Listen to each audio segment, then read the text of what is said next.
Hey, what's going on, guys? Hope you are all doing well. I've got a pretty big stack here we're going to try to cruise through, but nice stack of movies here. Some of these I bought more recently, some of these have been kind of hanging around for a while waiting for an update, but we're going to dive right in here. First one, just grabbed this one the other day, and this is Mayhem.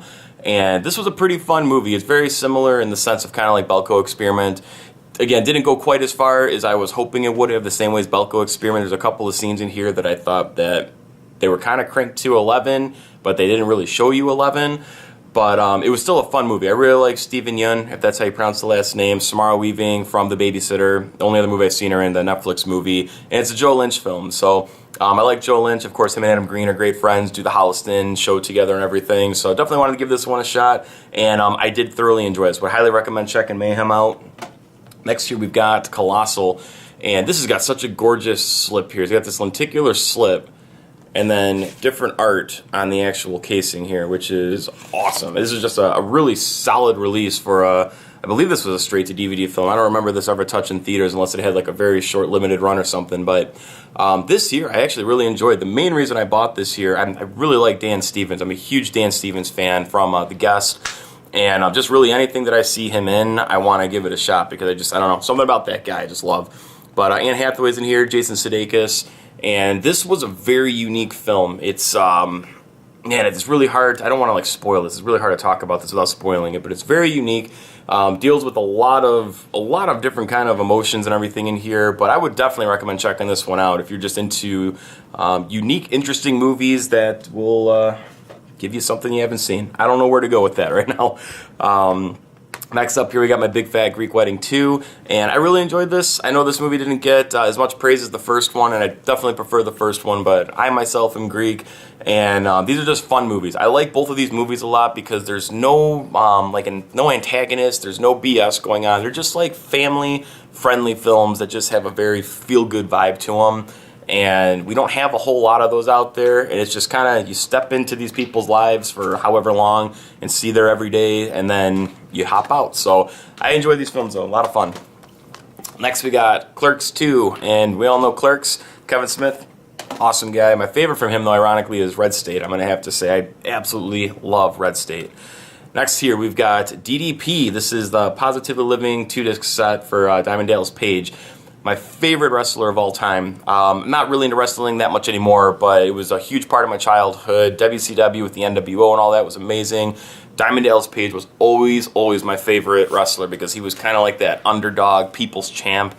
And yeah, just love the guy. I had a chance to meet him a few years back at C2E2 in Chicago. That was like a dream come true to be able to meet this man, and he was such a kind-hearted guy. He does the DDP yoga and everything, which I purchased from him then, and I did for a long time, and I felt the best I've ever felt in my life from doing that. It's something I need to get back into for sure. But just such an amazing, kind-hearted guy, and this just goes into his career. He has one of the most interesting wrestling careers of anybody, with how late he had started, the injuries he was dealing with, how he rehabilitated himself and everything. It's just...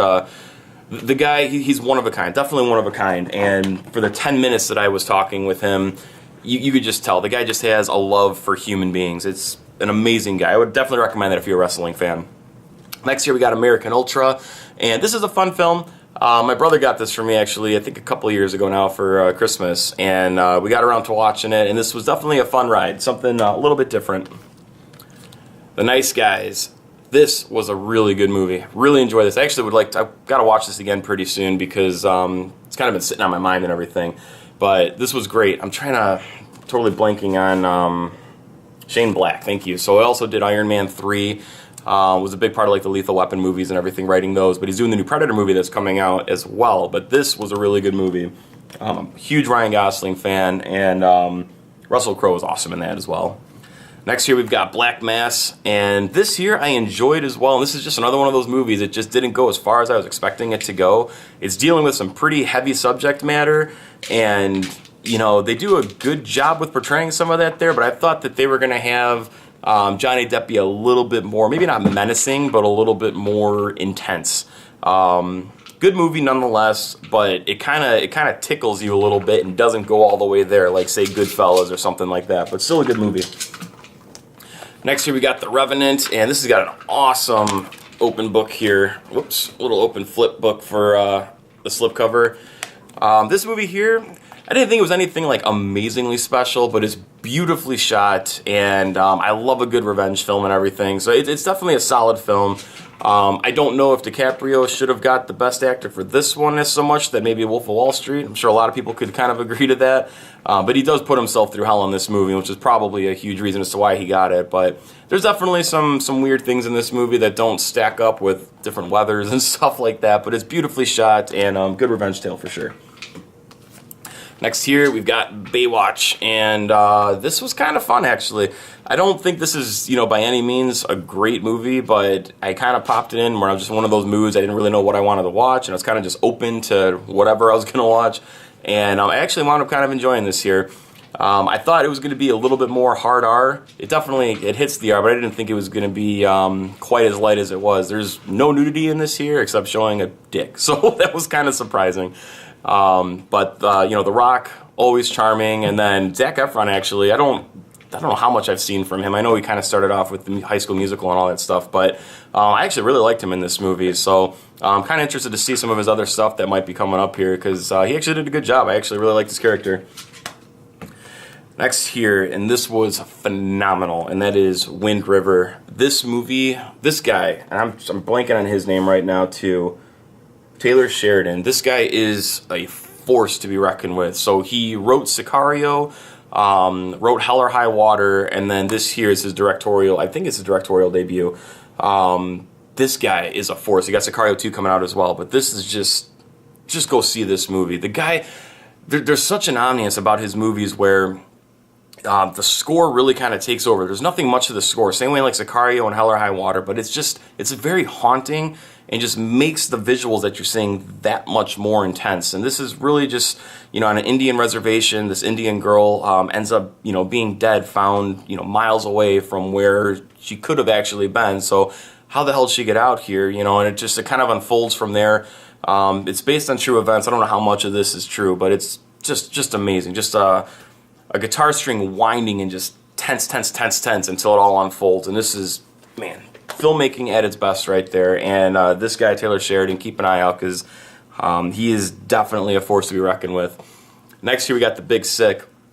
I really enjoyed this movie as well. This kind of has everything in it. It's got drama, it's got comedy, it's got love, it's a beautiful story, and it's a true story as well. This dude here, I'm going to butcher the name, Kumail Nanjiani, he plays himself in telling the story of how he met his wife and everything, and this was really appealing to me because I forgot what movie I was in the theater with or going to see, and they showed the trailer for this here, and I'm not into these kinds of movies, romantic comedies and stuff like that, but this trailer, I was actually laughing my ass off in the movie theater, which never happens with a movie trailer. And so I waited till Black Friday, picked it up, and really enjoyed this movie a lot. I would highly recommend The Big Sick. Let's see, next we got some Disney movies here. Zootopia, a lot of fun. Moana, this was excellent. And then a couple classics here, Sleeping Beauty, Bambi, and Snow White. And then we've got the live adaptation for Jungle Book, which I really enjoyed this as well. So very much looking forward to Jon Favreau doing The Lion King as well, because as far as I'm concerned, they're going to have to do it very similar to this, and I thought this was really well done.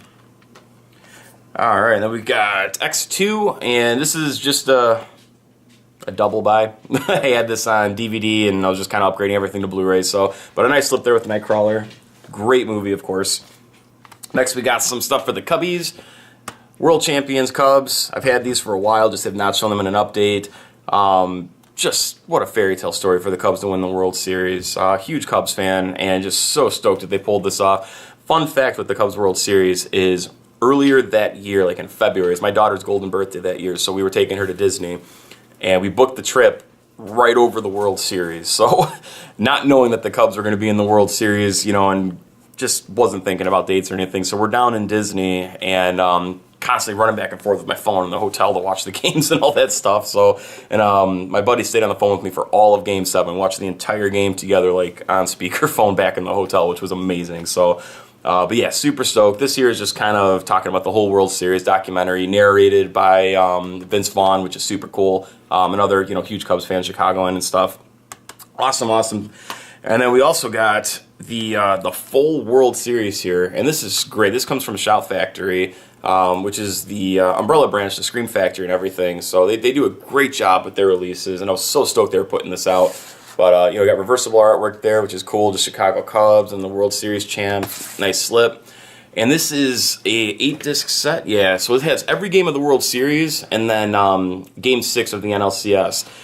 This is so cool. I have not watched any of this yet, but it's just, I want to have this because one of these days, I don't know, a couple years down the road when I just want to relive everything again, I've got it right here and I can pop it on. You can switch from the commentary to go from like Joe Buck and everything, which could care less for Joe Buck, but you can listen to like the hometown on our radio station here, 670, the score actually announce, and it's just awesome. So stoked to have that set there.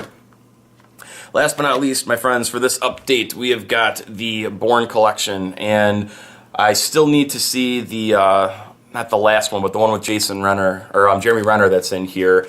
I've never seen any of these movies. I've seen like bits and pieces that my friends have showed me, just like, oh man, you gotta check this out, they're so badass.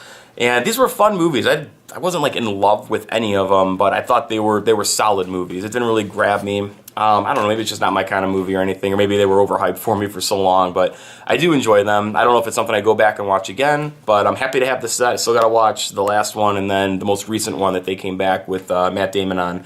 But that's that, guys.